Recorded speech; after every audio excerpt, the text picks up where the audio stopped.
કચ્છ જિલ્લામાં રણની ગાંધીએ બિરાજતા હાજીપીર વલીની દરગાહ પર દર્શનાર્થે જતા પદયાત્રીઓથી હાલમાં કચ્છના ધોરીમાર્ગ ધમધમી રહ્યા છે તથા હજારો પદયાત્રીઓ હાજીપીર વલીની દરગાહ પર માથું ટેકવવા માટે ધૂમધખતા તડકામાં નીકળી પડ્યા છે।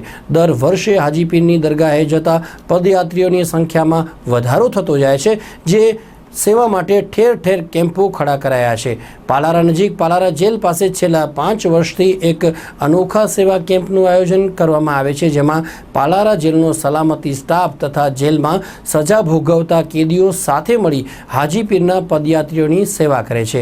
2012ની સાલથી શરૂ થયેલ આ કેમ્પ અવિરત ચાલુ છે, જેમાં લોકોનું પણ સહયોગ મળી રહ્યો છે। આ કેમ્પનું આયોજન પાલારા જેલના અધિક્ષક શ્રી ગોહિલના માર્ગદર્શન હેઠળ કરવામાં આવેલ છે, જ્યાં સલામતી સ્ટાફ અને કેદીઓ સાથે મળી પદયાત્રીઓની સેવા કરી રહ્યા છે। સમાજથી અળગા રહેલા કેદીઓ પણ અહીં પગપાળા જતા યાત્રીઓની સેવા કરીને ભારે ખુશ જણાય છે। પાલારા જેલમાં હેડ કોન્સ્ટેબલ તરીકે ફરજ બજાવતા કર્મચારી તથા જેલમાં સજા કાપી રહેલ કેદીએ પોતાની લાગણી વર્ણવતા ચંચળ ન્યૂઝ સાથે વાત કરી હતી। 2013 में हूँ पाछो साबरमती आयो तो केम्प चालू है। 2012 थी कन्टिन्यूस केम्प आ चालू है।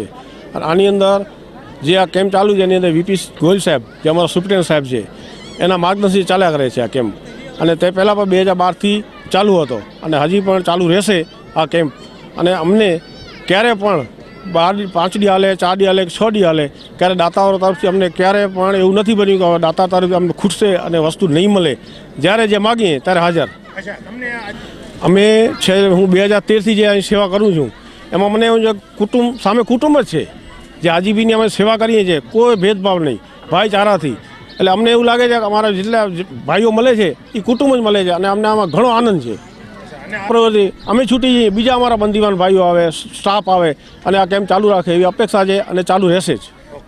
અત્યારનો જે પાલારા ખાસ જેલ ભુજ ખાતે જે હાજીપીરનું જે કેમ્પ કરેલ છે તેમાં શ્રી ગોહિલ સાહેબના માર્ગદર્શન અને વડપણ હેઠળ અમે લોકો બધો વહીવટ કરીએ છીએ। છેલ્લા 2012ની સાલથી અમે અવિરત આ સેવા કાર્ય અમારા કેદી બંદીવાન મિત્રો જે અમારા કુટુંબ સમાન છે એમની સાથે મળીને અમારા સ્ટાફ મિત્રોના સહકારથી અને ભુજના જે અમુક નામાંકિત વ્યક્તિઓ છે એ લોકોના સહકારથી અમે અત્રેની જેલ ખાતે હાજીપીરનો આ જે ઉત્સવ છે પગપાળા પદયાત્રીનો એમાં યથાશક્તિ ફાળો આપીને લોકોની પબ્લિકની સેવા કરીએ છીએ। અમારે સેવા તો સરકારી ડ્યુટી કરવાની જ હોય છે, પણ એના સાથે સાથે અમે એક માનવ મેરામણ જોઈને અને એમની જે જરૂરિયાત છે એ પ્રમાણે અમે યથાશક્તિ અમારા તરફથી જે બી ફાળો આપીએ છીએ અને પબ્લિકને જે અમારો લાભો લે છે એ જોઈને અમને ઘણો આનંદ થાય છે। અને અમે અમારી નહીં હોય તો પણ અમારા જે સ્ટાફ મિત્રો આવશે ટ્રેન જેલે એને બી પ્રોત્સાહિત કરીશું કે આ કાર્ય અમારી ગેરહાજરીમાં અમારા અધિક્ષક શ્રી ગોહિલ સાહેબની ગેરહાજરીમાં પણ અવિરત ચાલુ રાખે અને માનવ મેરામણની સેવાનો યથાર્થ લાભ લયા કરે। હાજીપીરની દરગાહ પર સલામ ભરવા માટે આવતા પદયાત્રીઓની સંખ્યામાં દર વર્ષે વધારો થતો રહે છે અને મોટી સંખ્યામાં પદયાત્રીઓ હાજીપીરની દરગાહ પર માથું ટેકવવા આવતા રહે છે।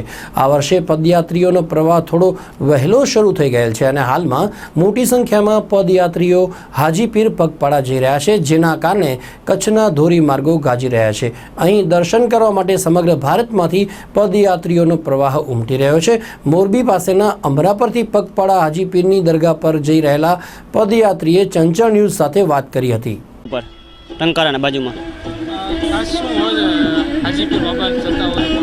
હાજીપીર કે બધા માનતો હોય કે એ મુરાદ બધાને પૂરી થઈ જતી એટલે હાલીને બધા પગપાળા જતા હોય છે। કેટલા વર્ષથી જાઓ છો તમે? હું 1 વર્ષથી આવ્યો, પહેલે વર્ષે જ આવ્યો છું। કઈ તારીખે નીકળ્યા છો પગપાળા? અમે નીકળ્યા હતા મંગળવારે। હા, કેવું થાક લાગે છે? થાક લાગે, બહુ એલો ન લાગે સાહેબ, ન લાગે। ગ્રુપ છે તમારું? અમારો 10 જણાનું ગ્રુપ છે।